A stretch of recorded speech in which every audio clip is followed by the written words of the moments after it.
Welcome to Hustle Style and Stories with Shanu Suresh, where we dive deep into influential minds who are responsible for shaping the future.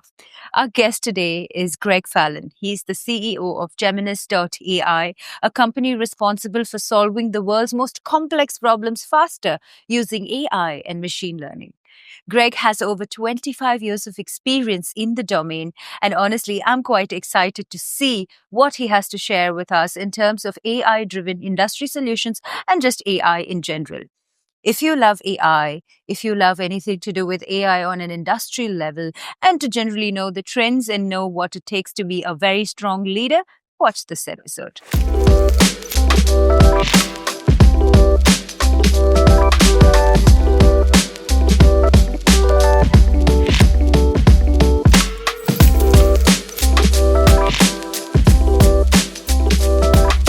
Greg, thank you so much for being with us. Let's start off first. How did you begin your journey? Let's start with that. How did Geminus happen to you? Yeah, Shanu. Well, first of all, thank you for having me. Geminus came about many, many years ago. I would say the concept was seeded within my brain and my soul a long time ago. I was in my PhD program in the early 90s, and I became fascinated with evolving technology that was allowing engineers and scientists to simulate the world around them. I left my PhD program to join a startup at that time in the mid 90s. And we focused on the idea of creating very sophisticated simulation algorithms. These are kind of super geeky physics and math types of things. And that became an entire industry. So we grew that from an idea to an industry now, and every engineer in the world pretty much uses those types of technologies. And that's, in a way, a form of artificial intelligence, because you're using the computer to make predictions and about the world around you that would not necessarily be possible. When in the kind of mid 2000s, as the concept of neural nets took hold again, the idea of using machine learning to accelerate this idea of computations and to blend them with other forms of data became possible. And that was kind of the second generation of my career. I've been watching that since about 2012. That was the turning point. Yeah. All right. So explain to me, like a 6-year-old, what exactly does Geminus.AI do? Of course, it's involved in large-scale machine learning and, how you can integrate large-scale in AI on an industrial level. Mm-hmm. But for our viewers who would like to understand it better, walk us through it. Yeah. So the way that I like to think about it is you have ChatGPT that knows lots of things, mostly trained off of the internet.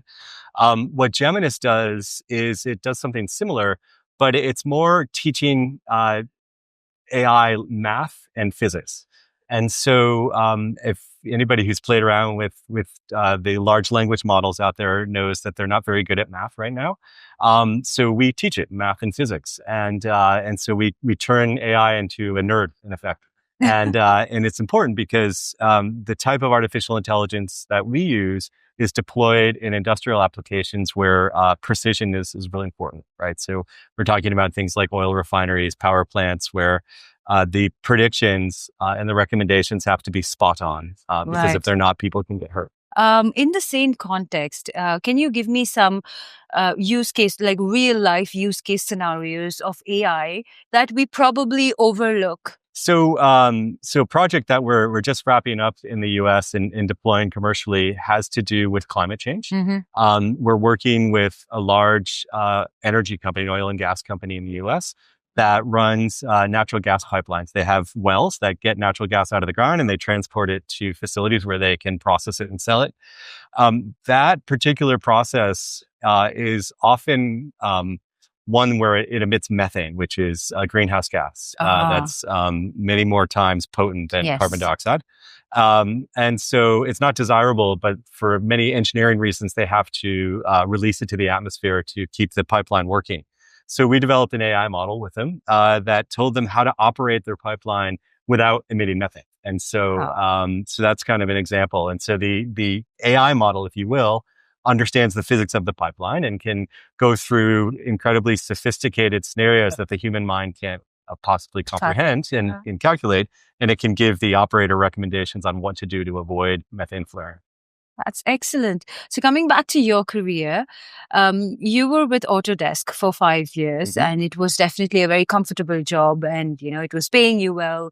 But you were doing well, and then from there, I know this answer because I did get a bit of context earlier. I know you love the startup culture, but what really made you jump from a really secure job and get into the grind of building something new? Was it passion? Was it something else?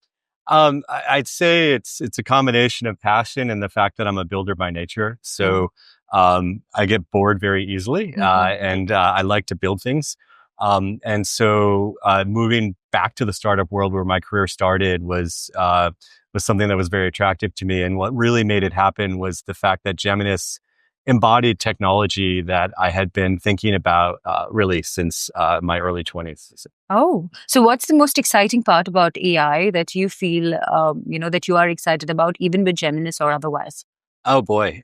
So I think the thing that I get most excited about artificial intelligence is that it can just handle complexity that the human mind can't deal with. And you could do things in milliseconds that could take a human being years. So if you would like to talk a bit about your leadership style, what is the sort of, because I know there's a lot of glamour in that sense associated with tech companies, with how, we know how the Google culture is, or we know how a certain lifestyle is associated. People are given the freedom to work from anywhere.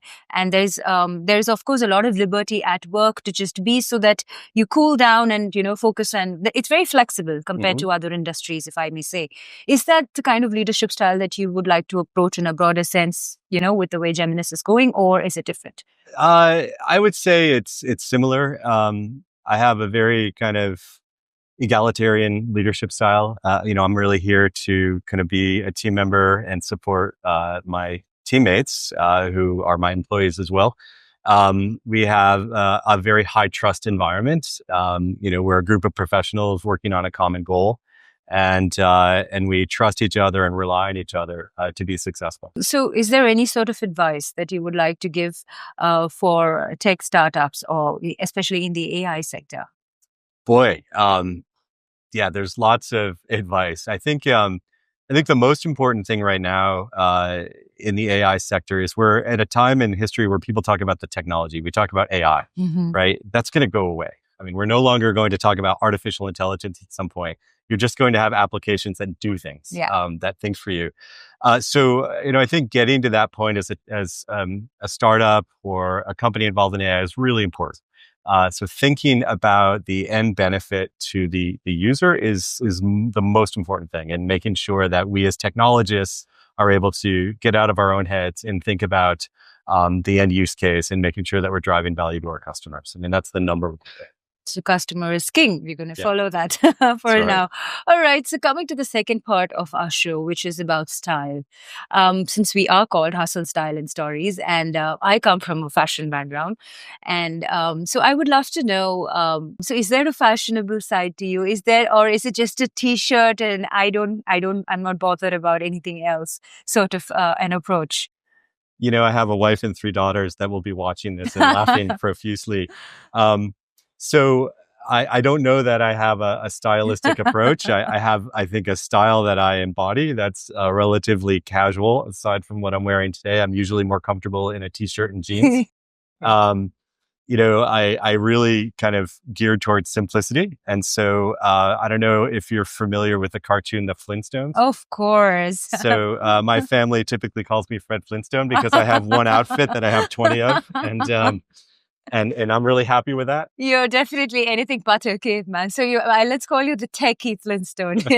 I prefer simplicity. That's kind of my style. But I'll tell you that I think the most important thing is dressing to a style that maps to your audience. Satya Nadella, the CEO of Microsoft, who kind of coined that, and that caught my eye. I mean, it's really true, right? So if I'm talking to an audience, I want to be respectful to the people that I'm with. And so wearing a style that reflects that is important. Yep, I love that. All right. Okay. So now I would definitely like to know a bit more about your journey over here. So, what were some of the most exciting moments when you were starting your career with Geminis and in general? What were some of those moments that felt like, you know what, I'm on the right path? Yeah. So there were lots of those moments. There are also lots of other moments like, what am I doing? Yeah, we'll get to that. That's the next part. But yes. Yeah. So I think there were some big moments in the early days of Geminis where we were able to really test our technology on customer problems, and those are always the most gratifying and also the most stressful, right? I mean, is this thing really going to work? And we have a tremendous track record of being successful in our pilots. And that comes from the early days. So that's always very gratifying. And there's probably been about a dozen of those kind of moments where we just kind of sit back and are in awe at what the team has been able to accomplish with our technology. Right. I mean, especially with the amount of funding that you all have received, which is great. We spoke about the positives. Now let's talk about the negatives or the challenges that you sort of had to face. And what I'm particularly interested in is when you had a moment of doubt, what did you tell yourself to overcome at that moment? Because a lot of what we talk to ourselves at that crucial point is what defines the future, is what I feel. So, what did you speak to yourself when you were facing those challenges? It's a good question. Other than calm down, but I think I've always had this really clear vision internally about where Geminis is going to be. I've had a tremendous amount of confidence in the technology and my colleagues, and so whenever things are stressful, I'll just take a step back, and just reflect on that inner confidence that I have. I don't know. I think it's more of an intuition, but it's deeply ingrained. And so, if I just get into a quiet environment and reflect on that, I can usually find clarity in the moment. Do you wake up early? Are you a 5 a.m. person? No, No? I'm like the opposite. Okay, so walk us through your typical day and how do you start and how do you power through? Yeah. So I don't mind waking up early, but I don't like moving fast in the You morning. see, you can still be successful even if you're not a 5 a.m. person. Yeah. So, I hate reading about all these executives that like to wake up at 4:30 in the I morning. mean, it's more like a trend these days, I feel. Yeah, I mean, all I know is that if I wake up at 4:30 in the morning, I'm tired by 8. And so I like to get up, I like to reflect and read. Typically I'll read kind of the news reports. I'll go back and anything that I know that requires intellectual focus, I'll read in the morning. Mm-hmm. That kind of helps me get ready for the day. And so I'm up like 6:30 in the morning, but that's usually a slow morning. Okay. And I get up, have coffee, do a lot of reading. I'm ready to go by 9 or so, and then I usually wrap up about 9 or 10 at night. Tell me about the future of Geminus.AI. What's the future like for you? So I think it's a pretty exciting future. I think that we're creating a new industry, or at least a new attribute of an industry within the science and engineering fields. I can see Geminis really being a dominant player here. We think that we're very unique amongst companies that are approaching these particular problems. We have an incredibly deep scientific bench. So I would like to think that we will be kind of a dominant multi-billion-dollar player in the next 5 or so years. Okay, I really hope that for you as well. And in terms of learning, what is that one advice that you feel you should have received earlier? After coming through a lot, really far ahead. Yeah. I think that if I had to kind of make changes in my career, I would have moved around more earlier. So I was passionate about my first startup. We were acquired. We became a larger company. I stayed for probably longer than I should have, not because I wasn't learning. In fact, I was learning, which is why I stayed. But I would have told myself to kind of move on and get some new experiences. So, of course, with your entire expansive career that you've had, obviously come with a wealth of experiences, right? Is there a way that you sort of use that experience and motivate your team? Because obviously you have made those mistakes and you were there to set them in the right path. So, what is it that you tell your team in terms of motivating them and pushing them to be a better version of themselves? So we talk about a lot about kind of self leadership at Geminis. I think that every individual on my team needs to be a leader of sorts. You don't have to have a large team, and you have to manage people in order to be a leader. And so, I really push the team to think about what it means to be a leader, which is to have a point of view, to test that point of view, to take risks. We're very much into risk taking at Geminis, and I put a lot of trust in all the individuals in my organization. I'm okay with making mistakes, and I want the team to be okay with it as well. Of course, we take calculated mistakes, but if you're a startup and you're innovating, you have to take risks. And I also believe that all of my team and really everybody has the capacity for greatness. But that requires learning leadership skills, learning how to communicate, learning how to clarify your thoughts, learning how to influence the people around you. Right. That almost sounds like you're empowering your team, which is amazing. Okay, so now quickly coming on to the last part, which is our rapid fire round. Okay. Okay, but please feel free to elaborate at any point if you feel like you want to add a line or two extra. A book that changed your perspective. Oh, if there's too many, you can name one or two. Yeah. Those life-changing books. There's been so many, but the one that comes to mind now, I don't know why this is coming to mind, but one of my favorite books when I was young was To Catcher in the Rye by J.D. Salinger. I'm not sure why, but I think it had to do with the main character really kind of going off on his own and finding his own path. A scientist or entrepreneur that you admire, could be AI or in general. Oh my. Tech. Or even a tech entrepreneur. Yeah. So there's quite a few. I think I'll go back to kind of scientists that I really admire. I have a lot of respect for kind of the scientists that came about in the 20s and 30s, really to create quantum mechanics. Okay. This is pedantic, but Albert Einstein is a person that I have a ton of respect for. I think about the creation of quantum mechanics, how he navigated the coming of the nuclear age and his perspective on that. With very minimal equipment or technology at the point. He had very minimal equipment.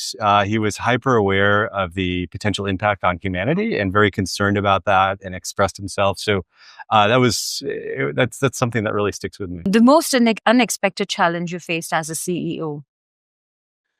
Oh,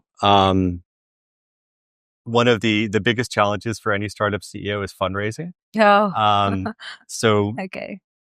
I think fundraising is just kind of interesting, and it's an art as much as it is a science. And so, I would say that's an area that caught me off guard in terms of how much effort it takes and how much focus it takes. I'm going to go a bit deeper on this because it seems interesting. This is a very successful fundraiser, who's raised a lot of money for his company. Tell us 3 tips for people who are looking to raise funds successfully. Yeah.